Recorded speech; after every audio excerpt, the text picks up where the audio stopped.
Olá, pessoal! Na aula de hoje, nós vamos estudar os seguintes temas: substância, substância simples, substância composta, alotropia, misturas homogênea, heterogênea, soluto, solvente e a classificação dos tipos de solução. Fiquem atentos!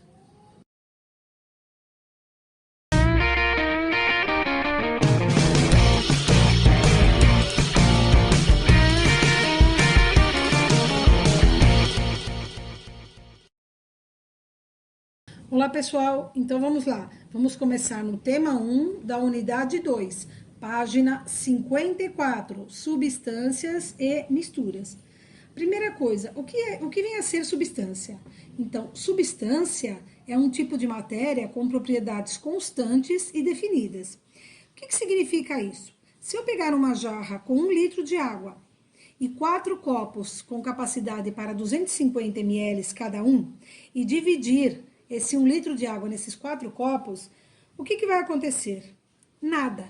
A água, ela não vai perder as suas propriedades. Não é porque ela foi separada de 1 litro para 4 copos que ela perdeu as suas propriedades. Ela vai continuar sendo líquida, insípida, inodora e incolor, tá? A substância, ela pode ser dividida em substância simples e substância composta.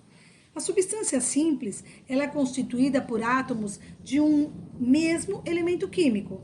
A substância composta, ela é constituída por átomos de 2 ou mais elementos químicos diferentes. Vamos exemplificar? Então, pessoal, vamos exemplificar aqui a substância simples. Substância simples, ela não é constituída por átomos de um mesmo elemento químico. Então, nós temos aqui como exemplo o ozônio, que é o O3, tá? Nós temos aqui o hidrogênio, que é o H2, ele é constituído só por átomos de hidrogênio. E nós temos aqui o exemplo do gás cloro, que é o Cl2. Aqui ele é constituído somente por átomos de cloro.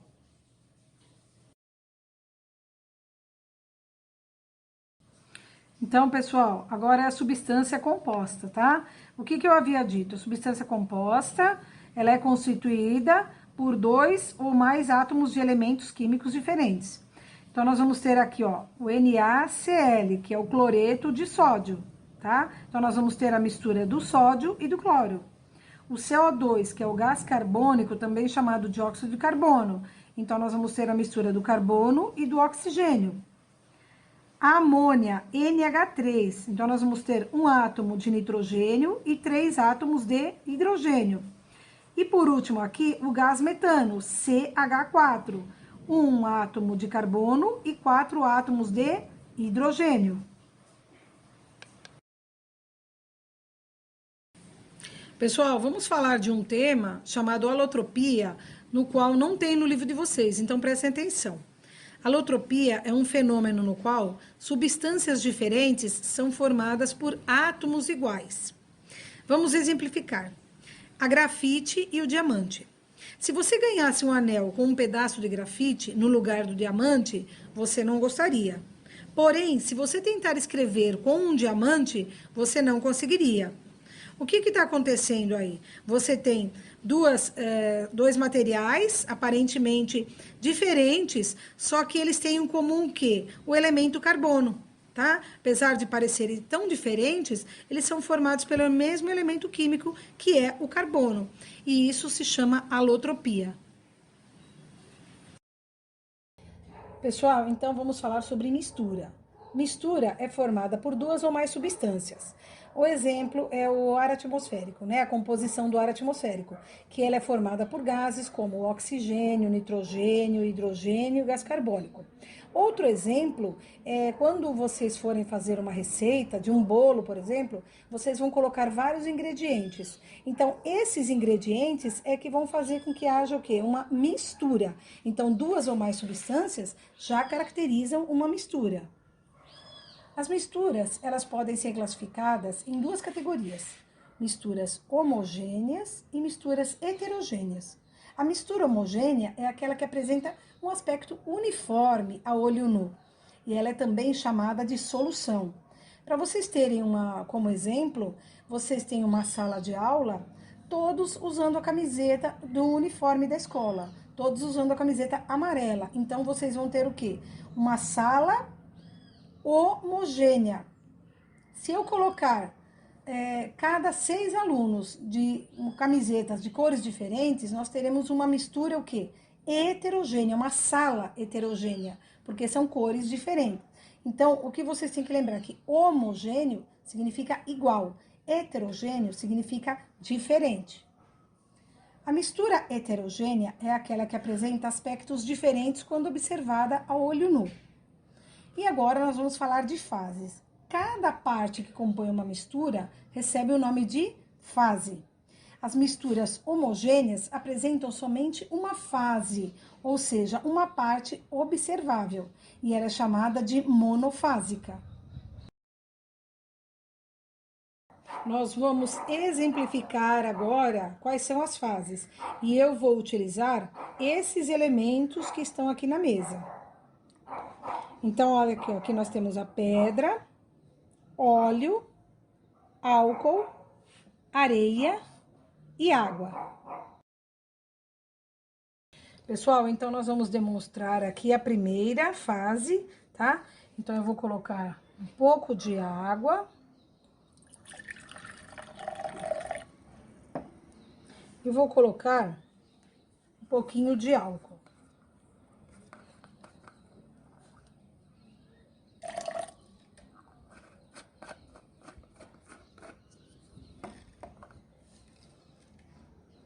Olha, ela é chamada de monofásica. Por quê? Você só consegue observar uma fase a olho nu. Aqui dentro ele tem água e álcool, mas você só consegue observar uma fase. Por isso ela é chamada monofásica. Então a monofásica é da mistura homogênea. Agora nós vamos falar sobre as fases que se apresentam na mistura heterogênea. Então nós vamos colocar um pouco de água.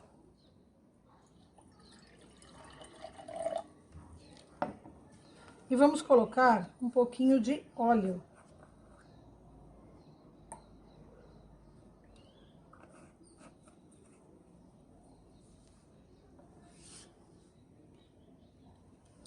Vocês podem observar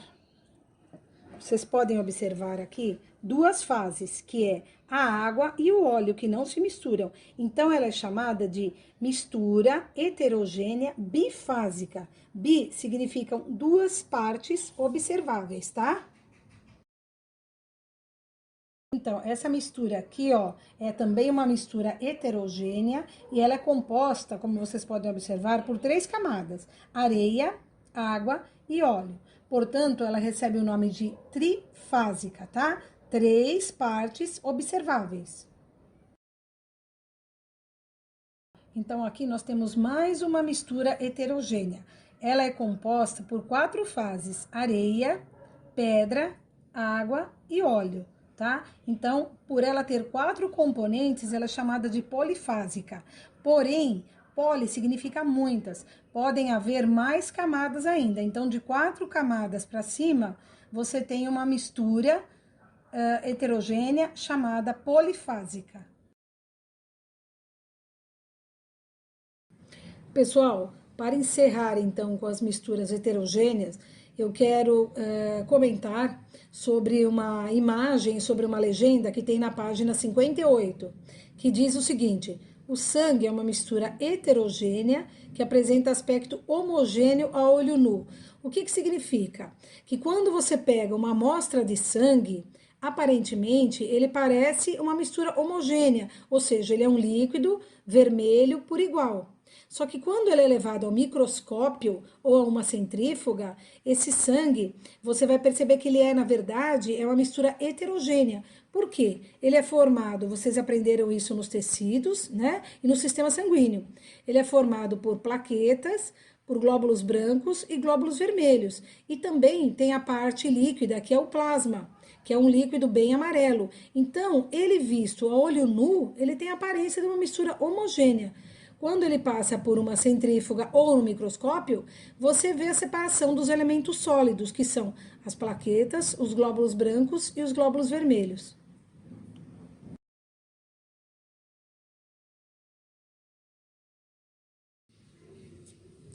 Pessoal, então na página 56, nós vamos falar um pouquinho sobre soluto, solvente e solução.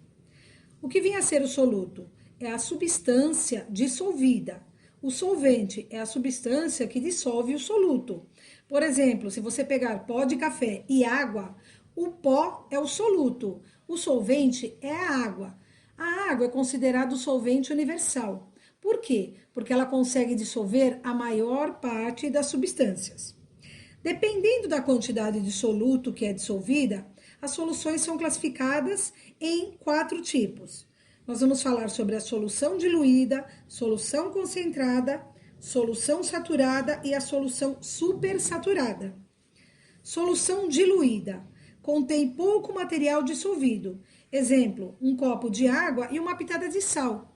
Então, apesar de você ter colocado o sal, ele é um soluto, a quantidade é mínima dentro de um copo de água. Por isso se chama solução diluída. A solução concentrada contém grande quantidade de soluto. Exemplo, 5 colheres de sal para 1 litro de água. A água, ela vai ficar salgada, porém, ainda não foi suficiente para esgotar a capacidade de dissolução da água. Solução saturada contém maior quantidade de soluto que pode ser dissolvida pelo solvente. Exemplo, se você pegar uma xícara de água e colocar 5 colheres de açúcar, você não vai conseguir beber esse líquido de tanto açúcar que vai conter, por isso é chamado de saturada. E nós temos, por último, a solução supersaturada, quando a quantidade máxima de soluto é ultrapassada. Exemplo, se você pegar uma jarra de água e você acrescentar 20 colheres de açúcar, essa solução ela vai ficar tão saturada que o açúcar, por mais que você mexa, o açúcar vai ficar depositado no fundo dessa jarra.